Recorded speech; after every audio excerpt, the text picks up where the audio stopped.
The Most Holy Church of God in Christ Jesus is a religious organization established in the Republic of the Philippines on the 9th of May, year 1922, and is duly registered with the Securities and Exchange Commission with registry number 82613. Through faith in the truth revealed by the Holy Scriptures of the Bible, the administration as well as the entire brethren of the Church believe that it is the Most High God, the Lord Christ Jesus, who established the Most Holy Church for the sole purpose of proclaiming Him as the only one true God and Savior whom we should worship and serve with our whole lives, and that He is no other than the Lord Christ Jesus, who manifested in the flesh, and that the Most Holy Church of God in Christ Jesus is His chosen way for us to deliver from our sins and eternal damnation. Therefore, since the Church was established, everyone who is called into the Church receive the divine obligation to partake in all evangelization efforts of the Church to fulfill the God-given commission to make disciples of all the nations. In that case, here is the vision and mission statement of the Church. Vision: the Most Holy Church shall be exalted for the glory of the Most High God. Mission: seed of one world, one nation.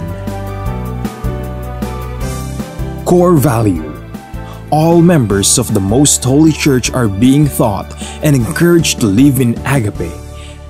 Agape is a Greek word which means perfect love and everlasting love. As the Bible further expounds, it is the kind of love that God has for all of us. In fact, God Himself is agape. Agape, or love, serves as the core value of the Church because love is the fulfillment of the law. Ownership and administration: the Most Holy Church of God in Christ Jesus fully believes and proclaims that her sole owner is no one but the Most High God. He is the only King who reigns all over the Church. Everything the Church achieve and will achieve in the future are the works of God. God governs over His Church through His appointed men to administer the Church. Like the first church established in Jerusalem, which was administered by the apostles, the Most Holy Church is currently administered by the 7 bishops, presided by the general bishop. The church administration oversees over the whole church and through the appointed council of elders, composed by the presbyters and ministers who were appointed to administer congregation and ministries. Expansion and growth: currently, the church has established congregation in most places in the 3 major islands of the Philippines, namely Luzon, Visayas, and Mindanao.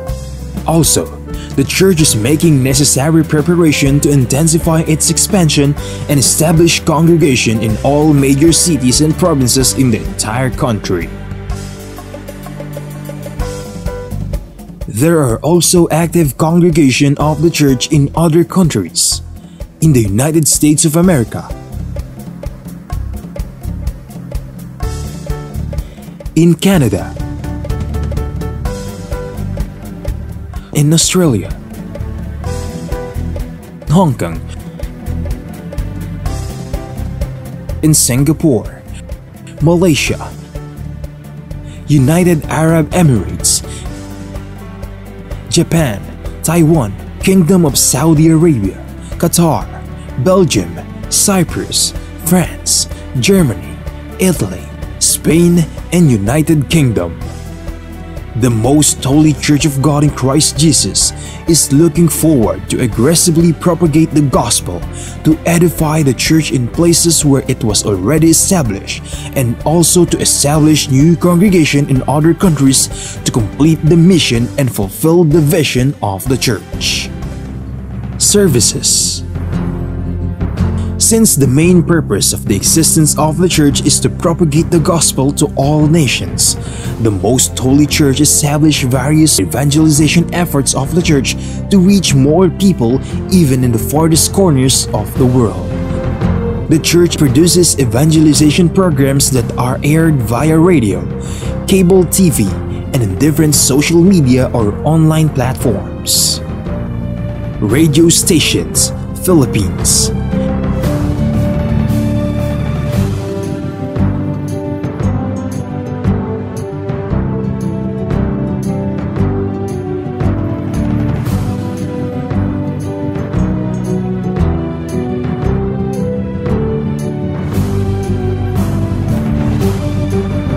Cable TV channels.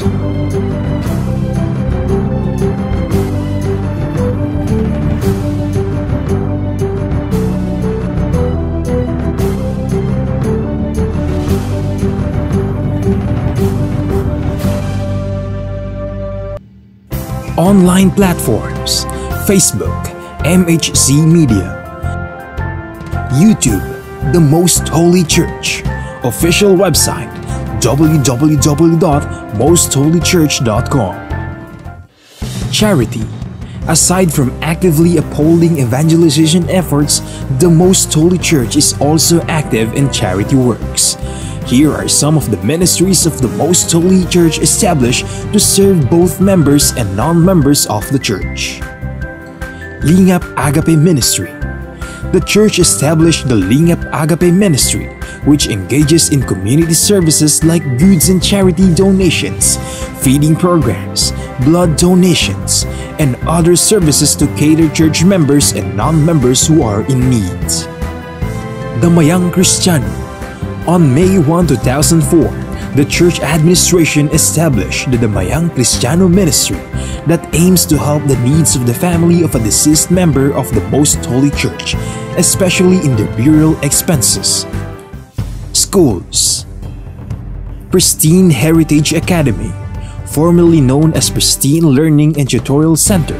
The Pristine Heritage Academy was established by the Most Holy Church in February of 2009.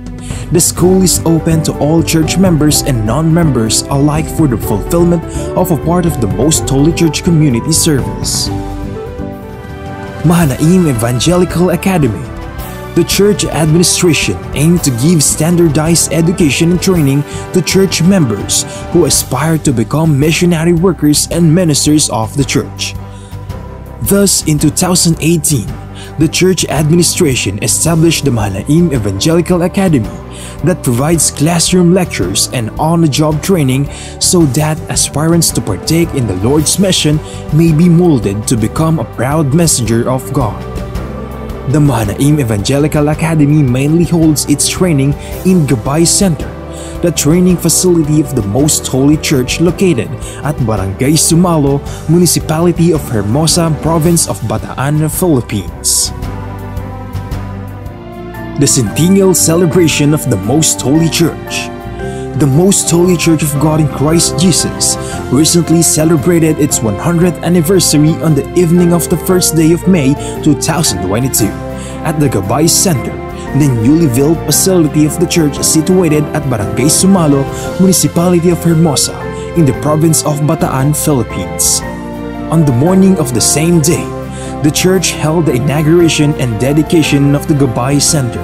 The Gabay Center is a training facility of the church built through the favor of God and the collective efforts of the entire brethren from around the globe. From the proud members of the church, we are inviting you to join us and be a member of the Most Holy Church of God in Christ Jesus, so that we may share the ever-abounding favor of God towards His beloved children. Please take time to listen to the preaching of all the topics composing the lessons of spiritual salvation, so that we may share to you the teachings and doctrines of the Most Holy Church, which are purely based on the Bible that will lead us to our soul's salvation.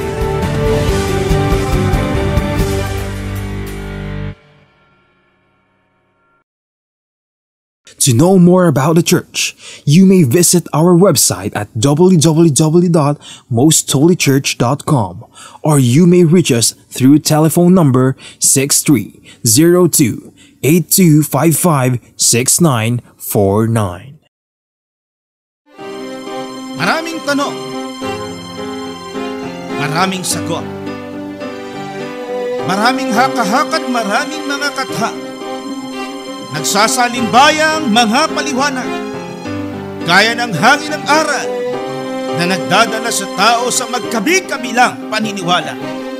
Ngunit, isa lamang ang dapat matanghal.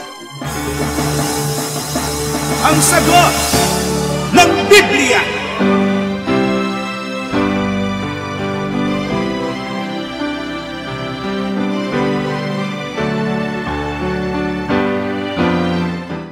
Gaya po ng inyong narinig, mga giliw naming taga-subaybay, sa palatuntunang ito na ang kabanal-banalan, ang bahagi pong ito ng ating programa ay pinamagatan po nating ang sagot ng Biblia. Welcome po mga kaibigan at mga mahal naming mga taga-subaybay dito po sa ating palatuntunang ang kabanal-banalan. Nandun po tayo ngayon. Narito tayo sa segment na pinamagatang ang sagot ng Biblia. Ang inyong mga lingkod at kapatid na Gabriel, Brother George Quirino. Kasama po natin ating kapatid na minamahal, kapatid na usual, Danilo S. Francisco. Salamat po mga giliw naming taga-subaybay sa pagpapahintulot ninyo na kayo po ay aming mapaglingkuran. Siyempre po, nagpapasalamat tayo sa Diyos na gumagabay sa atin sa pagsagot sa mga katanungang mula sa inyo at ang tugon ay mula sa Biblia. Pinapalagay ko po na mahigit na 2 dekada na po tayong nagsasaimpapawid. Ano po, kapatid Opo. na usual, matagal na rin po na ang kabanal-banalang iglesia, ang inyong napakikinggang palatuntunan para po sa mga bago nating taga-subaybay, ang inyong napapanood, napakikinggan, nasusubaybayan sa social media, at syempre dito sa conventional na radio program, ay ang kabanal-banalang iglesia ng Diyos kay Kristo Jesus, the most holy Church of God in Christ Jesus. Kanina lang, inabanggit ko po dito sa pag-e-ere natin sa radyo, hindi lang ho dito sa himpilang ito, maging sa ibang mga himpilan, matagal na po ang kabanal-banalang iglesia, hindi po ito bagong iglesia. At payagan nyo po na sa inyo ay maipaglingkod namin kasi ho ang basis ng pagkakatatag ng iglesia, ang basihan, hindi po ito yung dahil may nakaisip lang noong panahong yon na magtatag ng iglesia ay matatag na lang. Ginusto ng sino man tao. Tulad ng espiritu ng Biblia, mga kaganapan ng una, ang mga hakbang, ang mga naging kaganapan sa mga unang lingkod ng Diyos, especially kay Kristo, sa nangyari sa Kanya, ay batay sa mga propesiya. Ano ho yung propesiya? Ito ay hula o prophecies, mga binanggit ng una. Sinabi nung una na malaong panahon, then mangyayari niya dun sa hinaharap nila. At yan po yung pundasyon na sinasabi po natin ngayon, mga kaibigan, ang kabanal-banalang iglesia ay natatag sa Pilipinas batay po sa propesiya o hula na mababasa natin sa Biblia. Mm-hmm. At pinasasalamatan natin, kapatid na Gabriel, yung mga pinuno ng ating gobyerno. Opo. Iba't ibang mga puno ng mga bayan. Opo, na bumabati po sa atin, na ipinapahayag sa kanilang mga billboards, tawag doon, o LED wall. Opo. Bahagi ng kanilang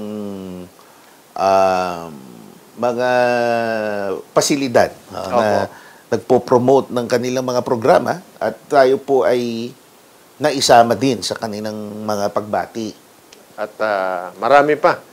Hindi na po natin iisa-isahin ang mga pinasasalamatan natin na mga pinuno sa iba't ibang lokalidad ba? Tawag doon, Opo. Na bumabati po sa atin. Maraming salamat po sa inyo at ang Diyos po nawa ang patuloy na gumabay sa inyo para sa inyong mabuting pamumuno. At dahil nabanggit nyo, kapatid na Gabriel, na ito ay ayon sa hulang nakasulat sa Biblia, kailangan nating ibahagi sa ating mga taga-subaybay kung talagang ito ay ipapaunawa talaga sa ating mga taga-subaybay na nakasulat nga sa Biblia na may hula na masasampalatayanan po nila, magiging giya po nila sa pagsampalataya na katotohanan nga ang kanilang nadinig sa atin. At yan tunghayan natin mula po sa kasulatan sa maikling paraan ng ating pagtalakay sa pagkakataong ito. Na talaga bang may hula na sinasabi ang ating Panginoon tungkol sa kanyang church dito po sa bansang Pilipinas, ang lugar na sinasabi, yan po ay matitiyak natin. Kaya basahin natin sa sinasabi ng Biblia. Simulan po natin sa pahayag mismo ni Kristo. Kasi syempre, alam natin, tayo nananampalataya, deliberately, purposely, pumarito si Kristo, ang ating Panginoong Diyos. At sinabi niya, itatatag niya ang kanyang iglesia. Opo. So, siya yung pundador ng iglesia. And alam natin, for a fact, again, katotohanan, nag-exist yung iglesyang yon. Natatag talaga yung iglesyang yon. At ito ay natatag sa probinsya ng Judea, sa imperyo ng Roma ho noon. Kasi siyempre, although ang Judea ngayon, iba na, isang bansa, probinsya lamang siya dahil nasakop siya ng Roman Empire at that time. Pero umiral siya doon sa lugar na yon, sa Judea, sa Jerusalem, doon una natatag. Ngayon, ang tanong, ano ang sinabi ni Kristo tungkol naman sa pagkakatatag ng iglesia sa panahon natin? Paano natin mayuugnay ang iglesyang itong inyong nasusubaybayan doon sa natatag na iglesia na itinatag nga po ng ating Panginoong Hesus? Mababasa natin yan sa sinasabi ng kasulatan. Kaya't duwalhatiin ninyo ang Panginoon sa silanganan. Sa makatidbagay ang pangalan ng Panginoon ng Diyos ng Israel sa mga pulo ng dagat. O yan, napakalinaw naman. Sa mga pulo ng dagat. Alin yung tinutukoy na pulo ng dagat na doon matitipon? Diretso lang natin sa ang basa. Mula sa kaduluduluhang bahagi ng lupa ay nakarinig kami ng mga awit, kalwalhatian sa matwid. Ngunit aking sinasabi, namamatay ako, namamayat ako sa aba ko. Ang mga, Yung gano'n lang, sa kaduluduluhang bahagi ng lupa. ulit, mula sa kaduluduluhang bahagi ng lupa ay nakarinig kami ng mga awit, kalwalhatian sa matwid. O yan, di ba? Kung alin yung tinutukoy na mga pulo ng dagat, yun yung lupa na kung tawagin, kaduluduluhang bahagi ng lupa. Ibig sabihin nun nasa gawing dulo ng lupain. Opo. Ang nakapalibot sa kanya ang dagat. May contention pa ho dyan, argumento ng iba. End times daw yon. Hindi ho end times. Lugar dulo ng lupa. Opo. Kasi may gumagamit niya sitas na yan. End times ang sinasabi nila. Opo. Pero hindi ho panahon ang tinutukoy, kundi hangganan ng lupa. At kung pamagatan ngayon, mga pulo ng dagat. Opo. Ibig sabihin, bansa siya, pero ang kategorya niya, maraming pulo.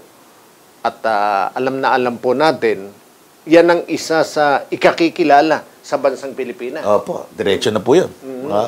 Kasi doon sa mapa, kung i-spread natin ng hindi ho pag-globe pag i-spread nyo ngayon ginagawa yung moderno, Opo. yung ginawang flat, yung map, talaga nasa dulo sa gawing kanan ng mapa, yung Pilipinas, Opo. yung mga pulo, yung papunta na sa Pasipiko na karagatan. Opo. So, yung nuhulaan dito ng Biblia, kaduluduluhang lugar na binubuo ng mga pulo. At mahihiwatigan natin na ang tinutukoy ay Pilipinas. Pero maaaring pag-alinlangan na natin yan kung yan lang ang batayan. Kaya ano ang lalong nagpapatunay na talagang Pilipinas ang tinutukoy diyan? Mababasa po naman natin yan sa 28:9. Sige po. Kanino siya magtuturo ng kaalaman at kanino niya ipatatalastas ang balita? Silang nangalayo sa gatas at nangahiwalay sa suso o sa dibdib ng kanilang ina? 11. Hindi, kundi sa pamamagitan ng mga taong may ibang pangungusap at may iba't ibang wika ay sasalitain niya sa bayang ito. Yan. Hindi sa Israel na nangahiwalay sa gatas. Hindi doon. Kundi sa bansa na ang mga tao may iba't ibang wika. So, dalawa ang ipinapakitang katangian ng bansa. Bansa na maraming pulo at bansa na ang tao doon ay may iba't ibang wika. Hindi dalawa lang, iba't iba. Lampas sa dalawa yun. Opo. Maraming wika ang Opo. ibig sabihin. So, hindi yung iba, meron namang iba't ibang wika, pero hindi naman binubuo ng maraming mga pulo. Opo. Meron naman sa nasa dulong ng hangganan ng lupa, ngunit iisa lang ang wika. Opo. Tulad ng bansang Hapon, ng Japan, Nihongo lang o talaga sila.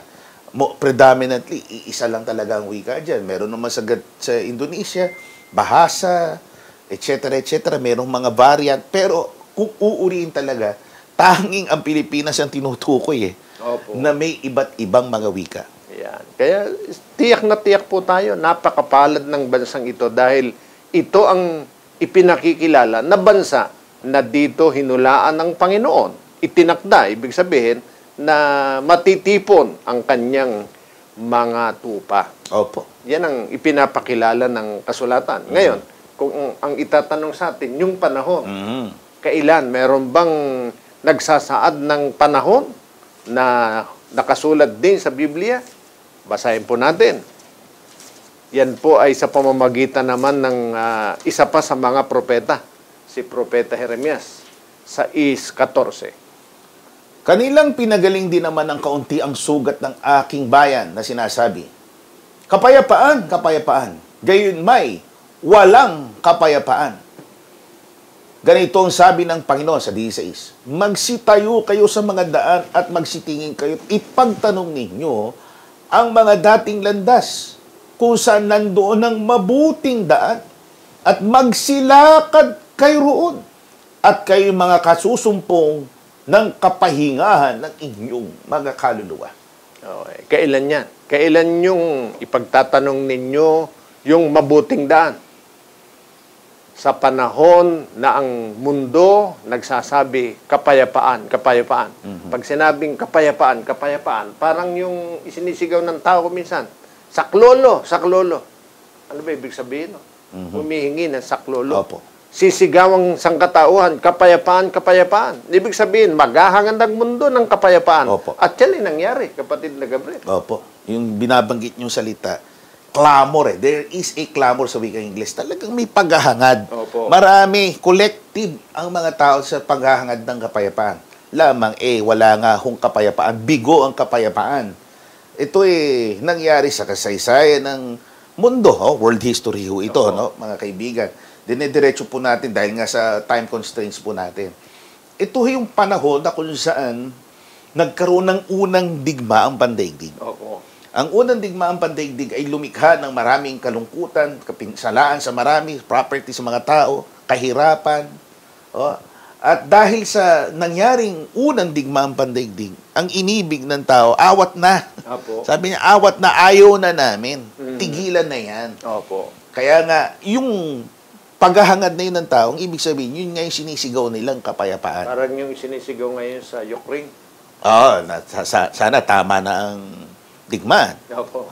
Lamang dun sa pagsigaw ng kapayapaan ng mundo, bigo, bagamat may pagtatangka na magkaroon nga ng kapayapaan, ang sabi ng Biblia, walang kapayapaan.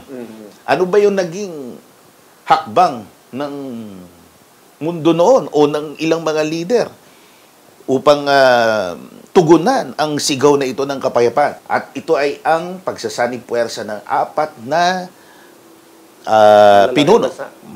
Malalaking bansa sa pangungunan ng kanilang mga presidente at mga pinuno. Ito ay sina Clemenceau, si Lloyd George ng Britanya, at yung dalawa pa, Si Wilson. Wilson ng Amerika, Woodrow Wilson ng Amerika, Estados Unidos, upang buuin ang League of Nations o Liga ng mga bansa na ang layunin ay magkaroon ng kapayapaan. Para hindi na maulit yung unang digmaan pandaigdig. Kasi nga, yan yung tinatawag na predecessor ng United Nations ngayon. Bakit nagkaroon ng United Nations at hindi nagpatuloy ang League of Nations? Kasi po, mga kaibigan, naging bigo ang League of Nations.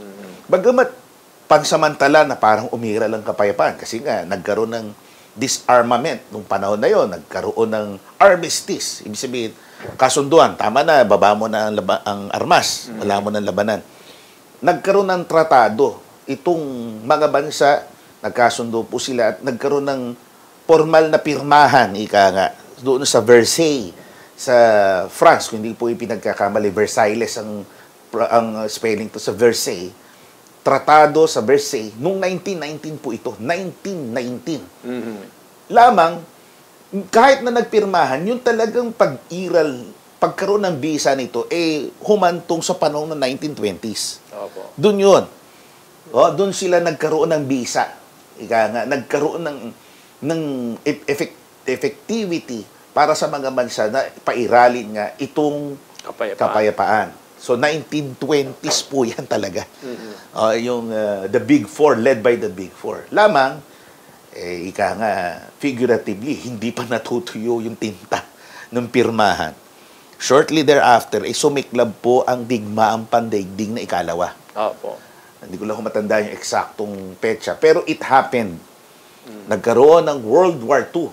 Bagaman hindi natin inabutan yun. Opo, sigurado ho, kahit na medyo gray ng ating buhok, kulay ng buhok. So, in other words, mga kaibigan, natupad yung hula. Opo. Merong clamor for peace, merong attempts to retain the peace, magkaroon ng kapayapaan. Kaso bigo dahil sumiklab ang pangalawang digmaang pandaigdig. Anong sabi ng Biblia pag nangyari ito? Eto na, those times na mangyayari, pagtanong nyo na, yung dating landas, lakaran nyo. Yung mabuting daan. Yes, lakaran nyo, tapos espesipiko sinabi ni Propeta Jeremias, makasusumbong kayo ng kapahingahan ng inyong mga kaluluwa. Kaya nung panahon na yon, na pansamantala, ang kapayapaan ay nararanasan ng mundo dahil nga doon sa treaty na isinulong ng The Big Four. Opo. Noon ding panahon na yon, ipinangangaral ng mga naunang lingkod ng Diyos. Sa pangunguna po ng matandang kapatid na Chopel Ora, ang kabanal-banalang iglesia. At narehistro po ito sa Bureau of Commerce noon pong 1922. Opo. Kasi hindi naman pwedeng magparehistro 1922. ng walang miyembro. So yung seeds of its foundation, nagsimula talaga noong 1920s. Noong 1921 nga, may mga miyembro na eh. Opo. Siyempre, kung anong mga organization nagsisimula sa ganun, na nagkatipon sila, they decided na let's formalize this organization. Opo. Hindi yung nagkasama-sama lang, okay, official na tayo. Naging official yan kung narehistro, sabi nga natin kanina, o nung ibang mga episodes, nagkaroon ito ng juridical identity, nagkaroon ng personalidad. It came formally into existence nang kilalanin ito ng gobyerno noong ang 1922. For the information, sige, sabihin natin diretso, it was originally known sa wikang Kastila na Iglesia Verdadera de Cristo Jesus. Na ibig sabihin, iglesyang tunay na kay Cristo Jesus. Kaya mapapansin po ninyo, nagsimula po yan, 1920, 21, ganoon, at narehistro noong 1922. Yan ay base sa nasaad na hula na ipinahayag po ni Propeta Jeremias sa panahon na maghahangad ng mundo ng kapayapaan. Magkagayon man, ayon sa sabi, wala pa rin kapayapaan. Sa panahong yon, doon po natin hanapin yung mabuting landas. At yun po ang nangyari. Ngayon, baka sabihin sa atin, baka naman na tsinyambahan lang natin yan. Itsinayampo ba lang natin? Opo. Meron ba, kapatid na Gabriel, na isa pa sa mga propeta na yan din ang panahong tinutukoy? Na sa panahong yan na umiiral ang kapayapaan. Matitiyak po natin yan sa pahayag pa rin ng isang kilalang propeta na si Isaias. Kapitulo 60, versikulo 9. Pakinggan po natin. Mga kaibigan, at ito ho yung basis. Hindi lang isa, kundi ito pa ang isa, mga kaibigan. Tunay na ang mga pulo, this time, the same group of islands itong tinutukoy, mga pulo ay mga gihintay sa akin. They will wait for me, sa Diyos. ang mga sasakyang dagat ng Tarsis ay siyang mangunguna upang dalhin ang iyong mga anak mula sa malayo, ang kanilang pilak at kanilang ginto na kasama nila dahil sa pangalan ng Panginoon mong Diyos at dahil sa banal ng Israel, sapagkat kanyang niluwalhati ka. Oh, yan. Ang nagsasalita diyan si Propeta Isaias. Malinaw ang inyo pong nadinig at nabasa rin naman na naghihintay sa Panginoon ang pulo ng dagat. Naliwanagan na natin ang tinutukoy diyan, Pilipinas. Pero bago ang pagparito, kaganapan ng panukala ng Panginoon sa pulo ng dagat, mangyari, mauuna muna ang sasakyang dagat ng Tarsis. Ibig sabihin, yun muna ang makararating dito sa Pilipinas. Opo. Yun muna ang unang darating. Opo. Ano ba yung sasakyang dagat? Ng Tarsis. So, of course, barko. Opo. And ito historically speaking pa rin. Nung mga panahon na yun, may isang panahon, nung 1521, dumating dito sa Pilipinas yung original na grupo grupo ng mga barko ni Ginoong Ferdinand Magellan. Na galing sa Tarsis. Galing sa Tarsis. Si Ferdinand Magellan ay isang Portuges. Tarsis, Lamang, alam nyo mga kaibigan, kahit na siya ay isang Portuges, dahil bigo siya makakuha ng permiso mula sa Portugal, sa kanyang sariling bansa, binigyan siya ng lisensya, ng pahintulot na gumamit ng grupo ng mga barko para humanap ng ibang ruta. Parang LTFRB ngayon, no? Sa Espanya nagbigay, Espanya. Kaya yung kanyang pinangunahang, tanda ko 5 barko itong malalaki, ay naglayag sa bandila ng Espanya. At, mga kaibigan, saan ito dumaan? Ito dumaan sa Iberian Peninsula. Ayon sa paliwanag ng Biblia at sa pagtutugma ng history books, mga kaibigan, itong Iberian Peninsula, dyan dumaan yung mga sasakyang dagat ng Tarsis na inuulaan ng Biblia. Yung Iberian Peninsula, this is part of Spain. Kaya nga, yan, tawag sa Kastila ay Iberian country or something. Basta dun sa lugar na yun, coastal na lugar na yun, dun usually nanggagaling yung sa port na yun, nanggagaling yung malalaking sasakyang dagat. Kaya ang lugar na yung tinatawag na Tarshish or Tarsis. Yung Tarshish or Tarsis, yung port city na yun, nandun yung ang Iberian Peninsula. Dun dumaan yung mga barko na pinangunahan ni Ferdinand Magellan. Again, kahit na isang Portuguese siya, ang naging flag ng mga barko ay Kastila. So, ang hinulaan ng Biblia, manggagaling daw sa Spain. Sa Espanya, yung sasakyan dagat ng Tarsis na munang makakarating dito sa Pilipinas bago yung pagkakatatag ng iglesia. Kailan dumating sila? Noong Marso 1521. March 1521, dun sa Cebu. Opo. Alam ko, Homonhon yata yun sa Cebu. At may dala silang pilak at ginto na para sa Panginoon daw. Opo.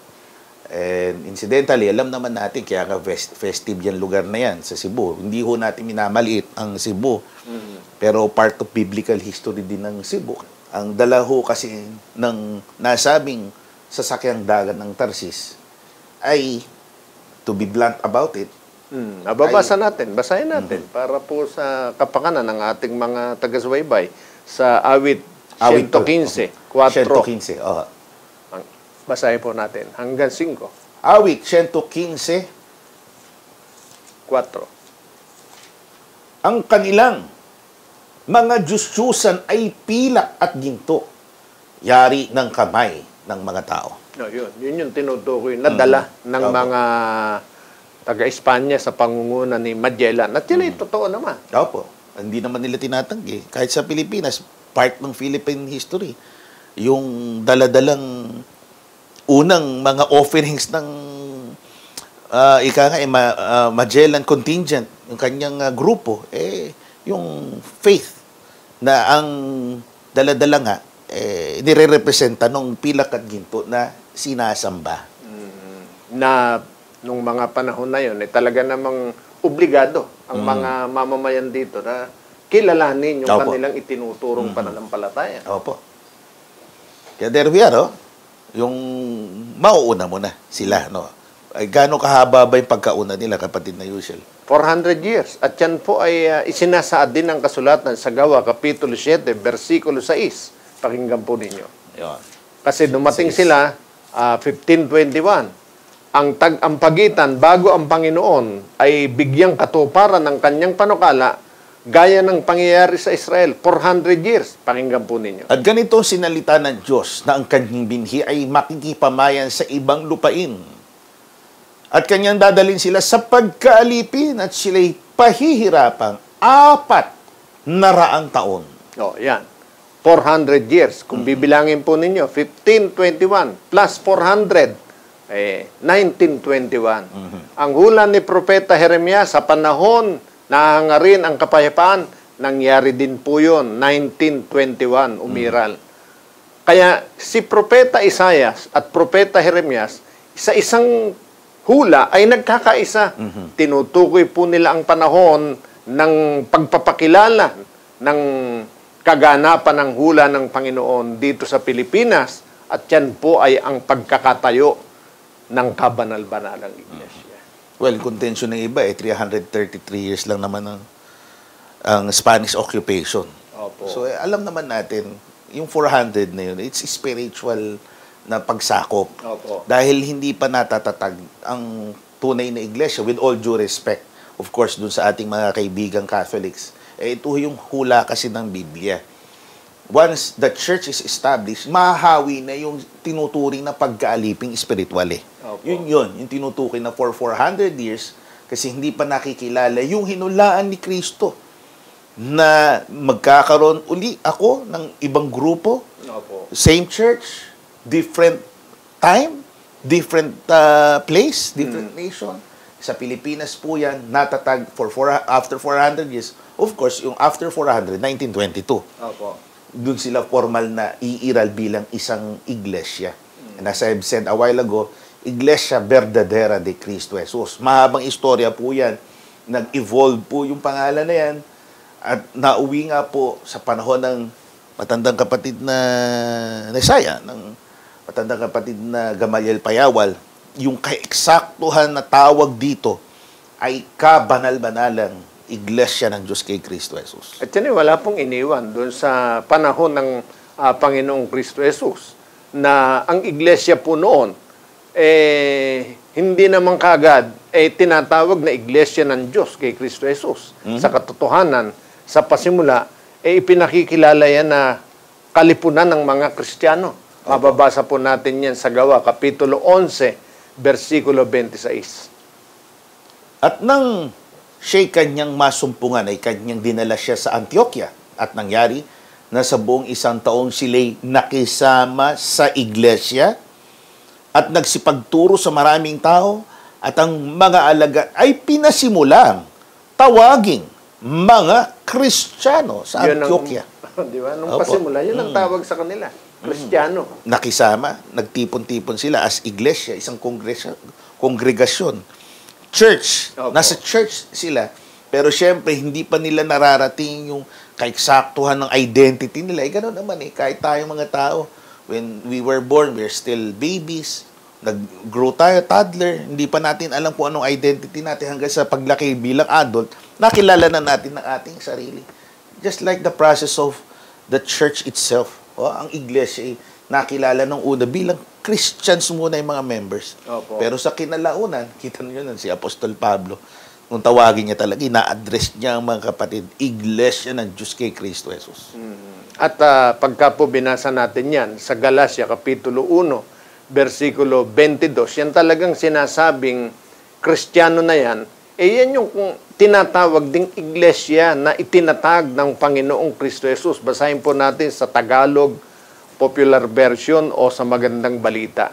Talagang yan po ang ipinakikilalang Kristiyano. Hindi po iba yan doon sa iglesia na itinatag ng Panginoong Kristo Jesus, Galatia 1:22. Hindi pa ako nakikita noon ng mga Kristiyano sa Judea. Ayan. Nabalitaan lamang nila na ang dating umuusig sa kanila ay nangangaral ngayon tungkol sa pananampalataya na kanyang sinikap na wasakin noong una. O yan, si San Pablo po nagsasalita niyan. Meron siyang sinasabi na hindi pa nakakakilala sa kanya. Pero ang alam lang nila, hindi ba yung umuusig sa atin ng mga Kristiyano sa Judea? Di ba? Alin ba yung tinutukoy na Kristiyano sa Judea na inusig dati ni Apostol Pablo? O, mababasa natin sa unang Tesalonica 2:14. Pakinggan po natin mga kaibigan ng sunurang mga talata sa ikaliliwanag nitong ating leksyon, sapagkat kayo mga kapatid ay nagsitulad sa mga iglesia ng Diyos na nasa Judea kay Kristo Jesus. O, di ba? Pagdil na, Gabriel. Yung Kristiyano nasa Judea, Opo. tinawag na iglesia ng Diyos kay Kristo Jesus. So there we are, mga kaibigan. Kaya ganyan din po ang iglesia. Nung una po, na ipakilala ito ng matandang kapatid na Chopel Ora bilang unang leader noon ng iglesia. Pinakilala ito na Iglesia Verdadera de Cristo Jesus. Ito ang kanyang ipinarehistro noong 1922 sa Bureau of Commerce. Hanggang sa dumating ang panahon, na gaya ng inyong nadidinig ngayon, ito po ang kabanal-banalang iglesia ng Diyos kay Kristo Jesus. Ang sagot ng Biblia. Itong unang awit na aking ipaglilingkod sa inyo, naway maramdaman po natin kung gaano kabuti ang ating Panginoong Diyos sa buhay natin. At ang awit pong ito ay sariling komposisyon ni Sister Beulah Jean Marie Villaruel na may pamagat na ang mukha ng Panginoon.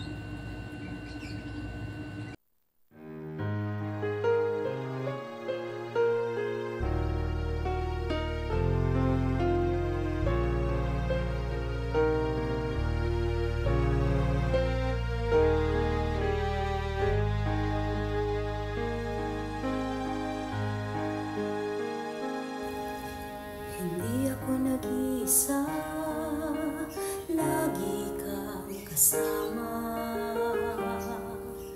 Hindi ako nanghihina, lakas kita sa tuwina. Hindi matatakot, sumasa akin ka. Sa harap ko'y dumadaan, sa gabi at sa umaga.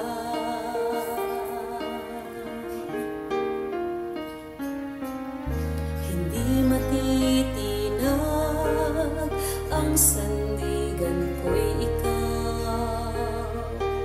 Lahat ay magagawa, may kapatid na bigay ka. Matapang na haharapin ang unos na darating, dahil ikaw, O Diyos, ay sumasa akin.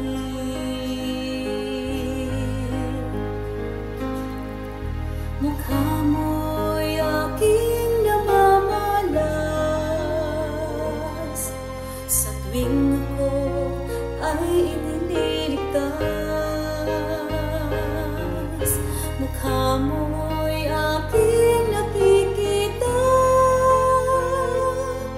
sa pagbangon mula sa pagkadapa. Nakikita ko ang iyong mukha, sa bawat pagtatagumpay, sa mga pagsubok sa buhay.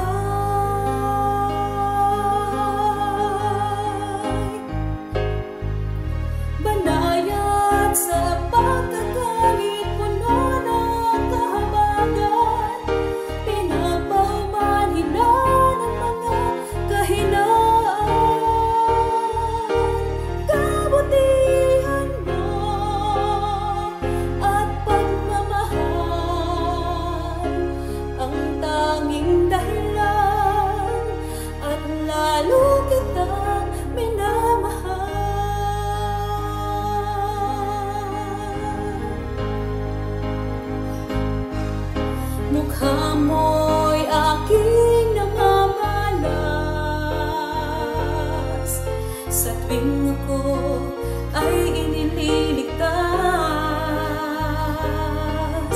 mukha mo'y aking nakikita. Sa pagbangon mula sa pagkadapa, nakikita ko ang iyong mukha. Sa bawat pagtatagumpay, sa mga pagsubok sa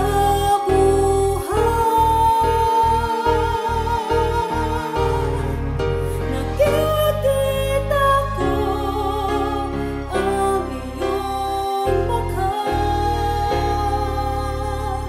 Sa bawat pagtatagumpay, sa mga pagsubok sa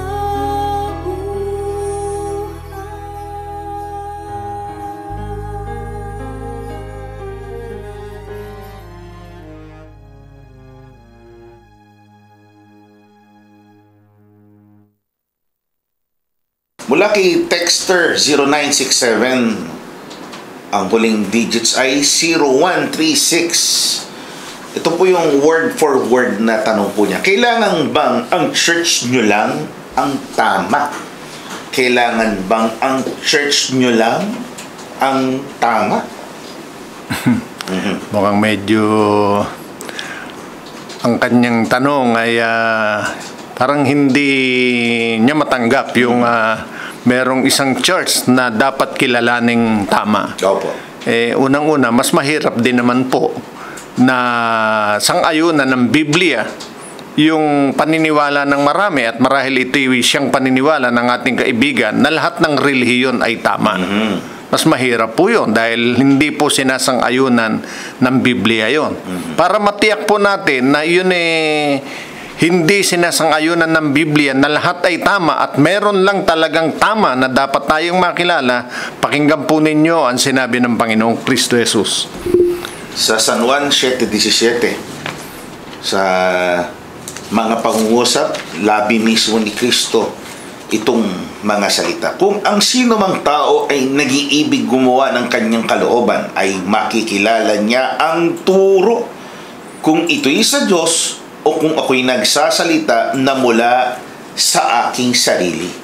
Yan. Hindi dahil sinasabi ng isang nagsasalita na tama yung kanyang sinasabi, ganun na nga. Kundi sinabi mismo ng ating Panginoon sa inyo pong pakikinig. Kayo mismo ang makapagsasabi sa inyong sarili, tama ba itong aking napakikinggan? Hindi po maaari na lahat ng nangangaral i-claim o sabihin nating tamang lahat. Hindi ho. Dahil ang Panginoon mismo ang nagsasabi, matitiyak natin sa ating pakikinig kung tama ba yung ating nadidinig o hindi. Kung tamang church ba yung inyong pinakikinggan o kinaaniban o hindi. Sa inyo po, kayo ang makapagsasabi nun. Kahit po kami, sabihin namin, tama yung aming kinaaniban, sa inyong pakinig, kayo mismo po ang makapagsasabi niyan mula sa inyong kalooban. Kahit sa mundo natin, may ganyang mga issues lahat na nagkiklaim ng tama.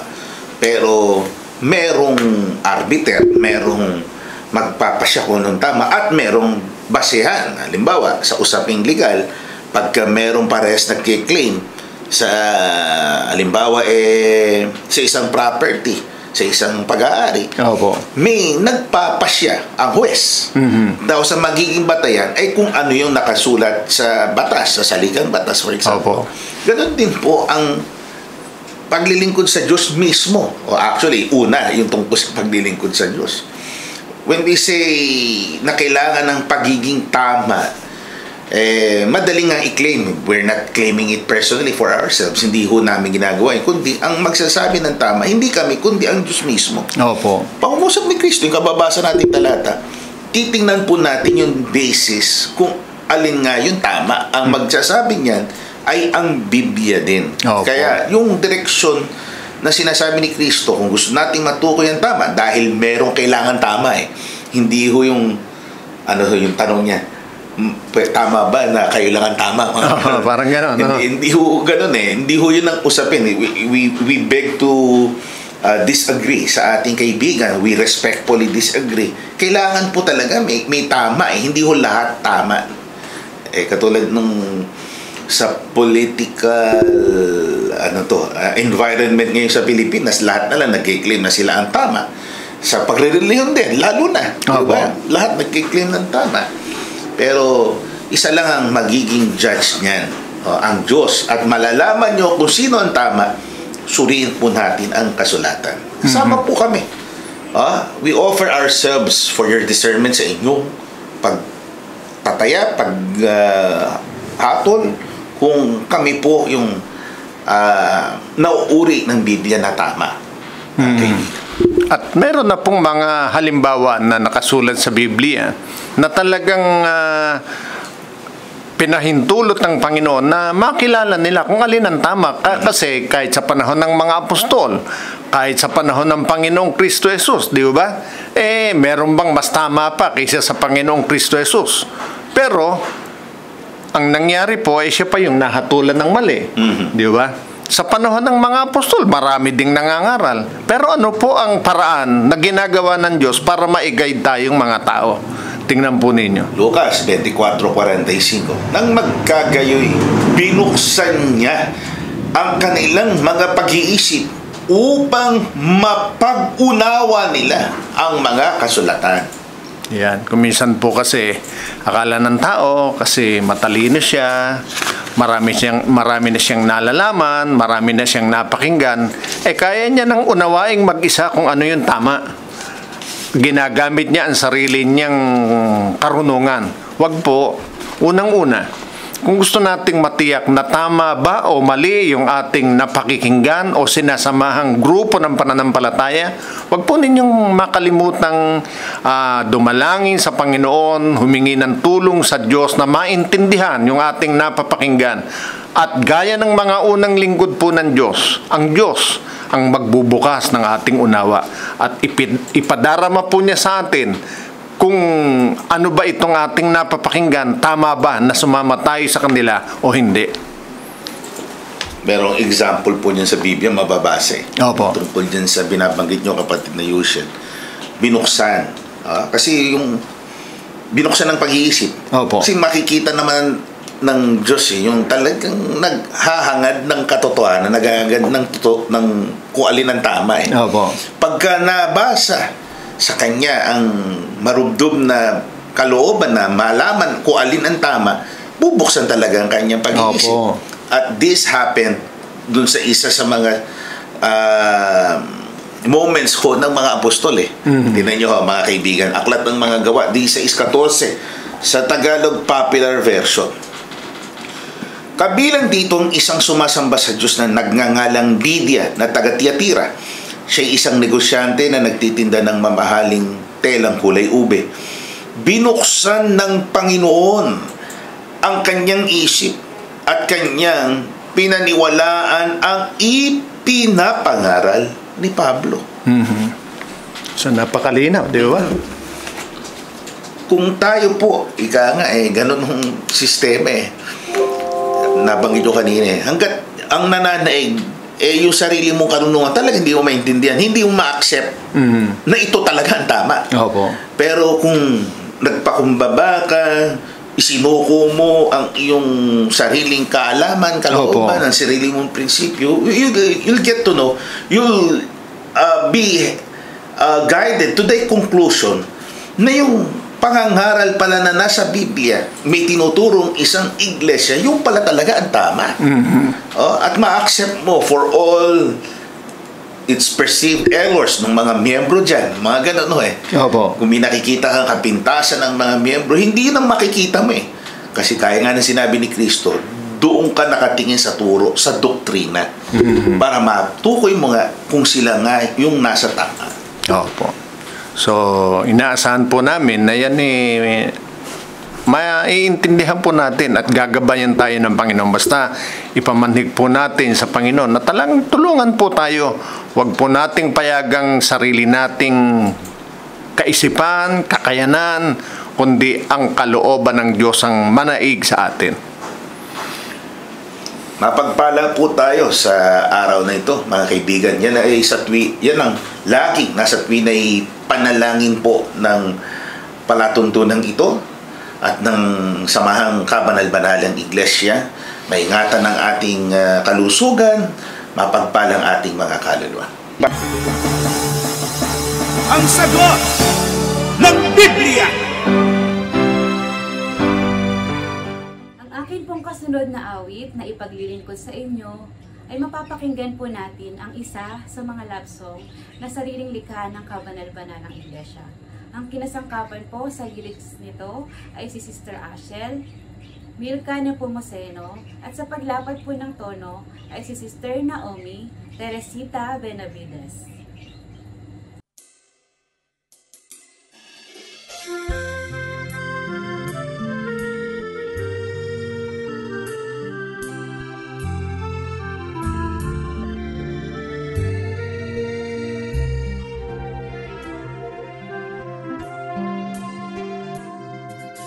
Hindi isang biro, hindi ako naglalaro. Sa pag-ibig ko ay di ka mabibigo. Alam ng Diyos pagkat kanyang natatanto na ikaw ang tibok nitong aking puso. Hindi na kailangan na ako'y subukin kung tunay at tapat itong aking damdamin. Itong aking puso hindi mo man tanungin. Sagot nito ikaw ang aking mamahalin.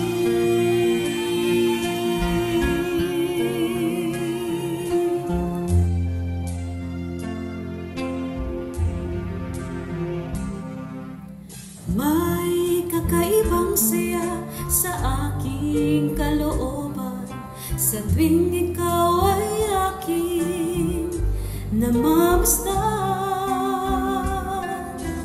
Ang dalangin sa kataas-taasan na ikaw at ako sa kanyang harapan.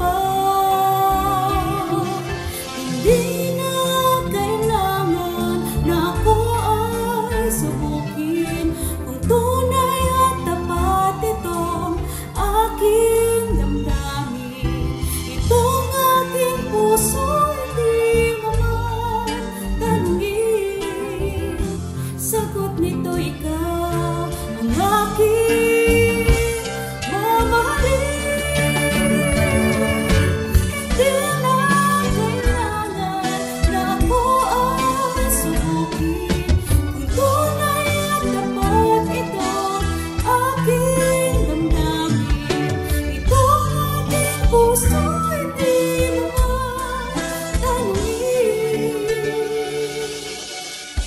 Sagot nito ikaw ang aking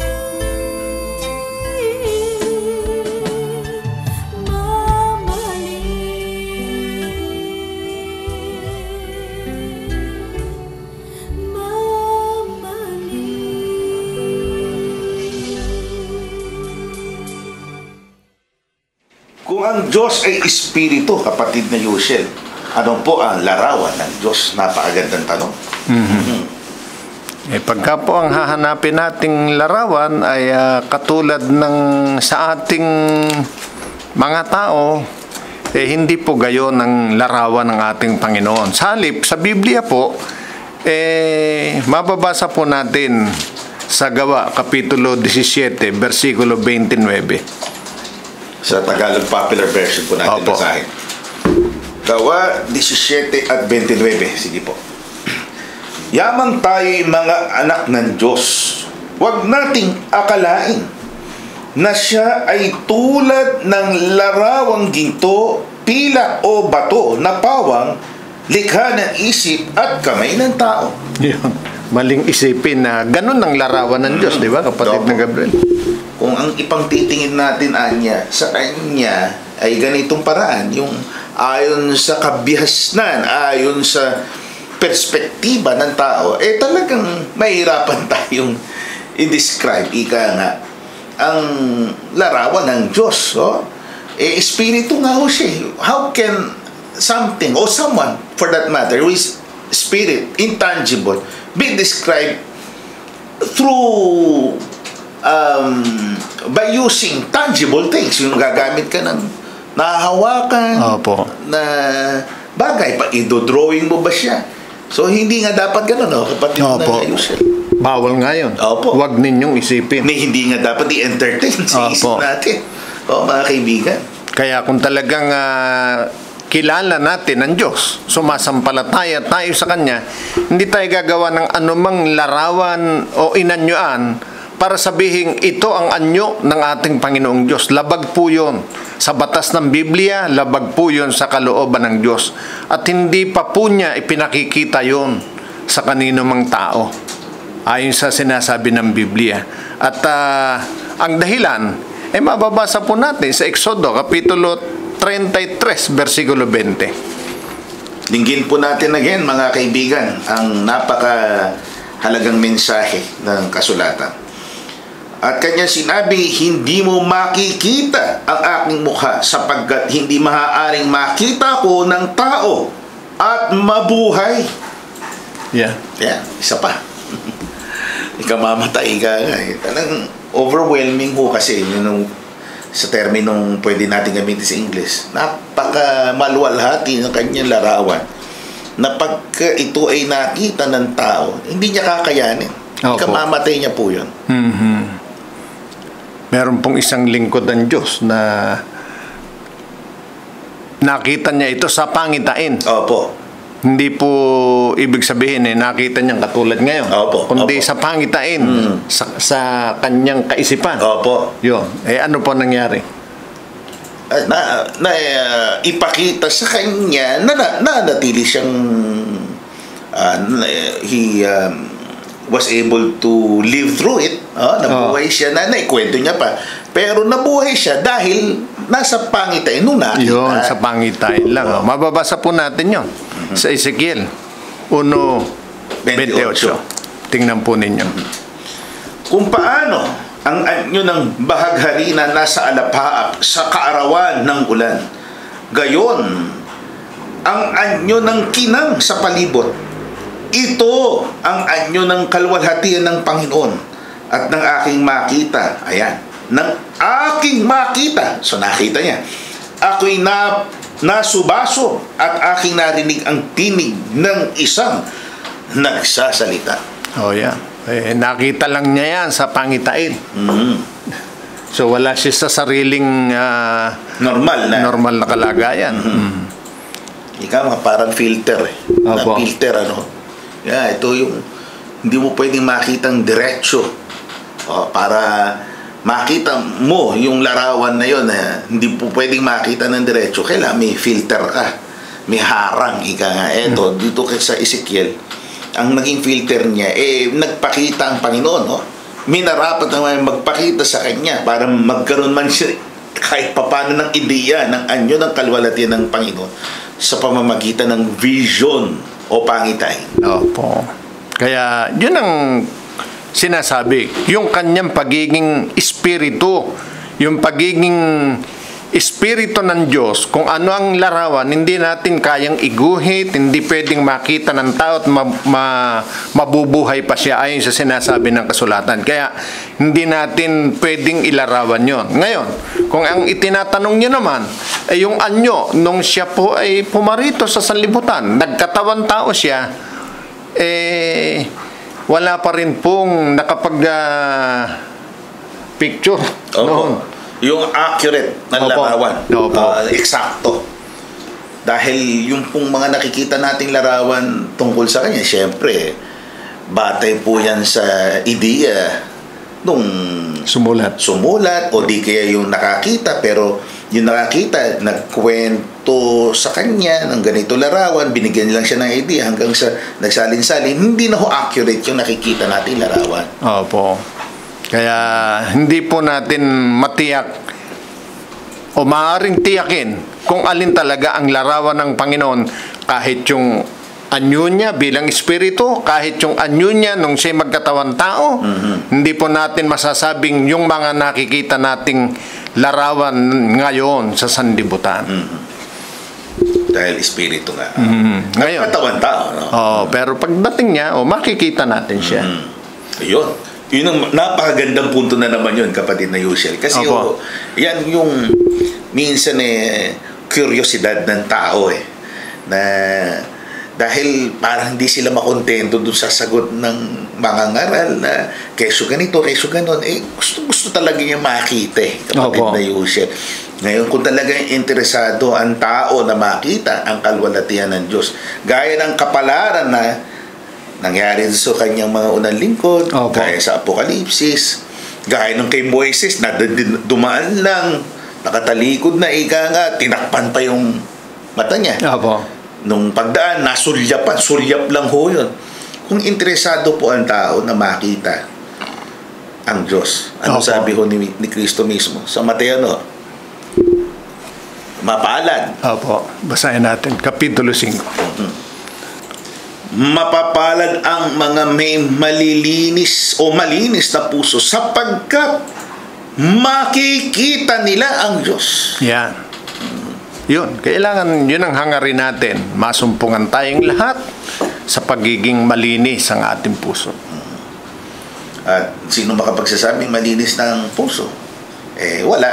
Walang tao. So sa pamantayan ng Diyos din tayo babaling. Like what we're doing right now. Lahat tayo nagsisikap na maging karapat-dapat sa paningin ng Panginoon, malinis ang ating kalooban, may proseso. Kung tayo talaga curious, o kaya talagang mahal na mahal natin ang Diyos, gusto natin siyang makita, makapili. Siya na rin ang nagsasabi, ang nagtataglay ng busilak na kalooban, malinis na puso, makikita nila ang ating Panginoong Diyos. Kaya yun po ang isa sa ating hangarin ng isang paraan ng Diyos para laging malinis ang ating kalooban. Yun pong mga salita ng Diyos na katulad ngayon, napapakinggan po ninyo at sinisikap natin na yun ay maisakabuhayan natin. Yun ang paraan para manatiling malinis at patuloy na maging malinis ang ating mga puso. At dumating ang panahon, yung hinahangad nating makitang larawan ng Diyos, iyon nga, ang makita natin at hindi lang po natin siya makikita, makakapiling po natin siya kailanman. So, maraming salamat po. At hanggang dito po muna, ang kasunod na bahagi po ay siyang paglalaanan natin ng mga sandali, ang pagdulog sa ating Panginoon ukol po sa inyo na mga taga-subaybay namin, maging sa lahat ng humihiling na sila po ay tulungan nating lumapit sa Panginoon dahil sa iba't ibang kalagayan sa buhay na ito. Pangungunahan po ito ng ating minamahal na kapatid na Gabriel. Nanyayaan pong lahat sa isang sandali ng katahimikan. Aba, Panginoon namin Diyos. Aming Diyos. Narito muli ang tinig ng iyong mga hamat na alipin. Sa buong kapakumbabaan ay nananawagan sa iyo ng muli mong pagdinig sa aming mga paghibig upang idalangin ang kapakanan ng mundo, ang kapakanan ng aming mga kaluluwa. Amen. Ang kapakanan ng lahat ng ibig na sa iyo ay maglingkod at magkamit ng buhay na walang hanggan. Amen. Bago lahat, kami po ay nagpapasalamat sa lahat ng mga pagpapala mo sa amin. Bagamat sa iba ay tila ito'y pinapawalang bahala na tila hindi sapat. Sa ganang amin, nag-uumapaw ang mga pagpapalang ito. Walang sapat na silid na kalagyan upang pagsidlan nitong katuwaan, kasiyahan sa pag-iingat at pag-aaruga mo sa amin. Ikaw ay aming pastor na pumapalo sa amin ng iyong tungkod upang paalalahanan sa aming mga pagkakamali. Amen. Ang iyong tinig ay aming ibig na marinig upang paalalahanan kami na kami iyong mga anak at marapat na mabuhay na matuwid, umiwas sa kasalanan at tugunan ang dahil ng paglikha mo sa amin sa makatwid ay ang pagiging masunurin sa iyong kalooban. Amen. Mga hari, nihiling din namin ang kapatawaran sa aming mga pagkukulang.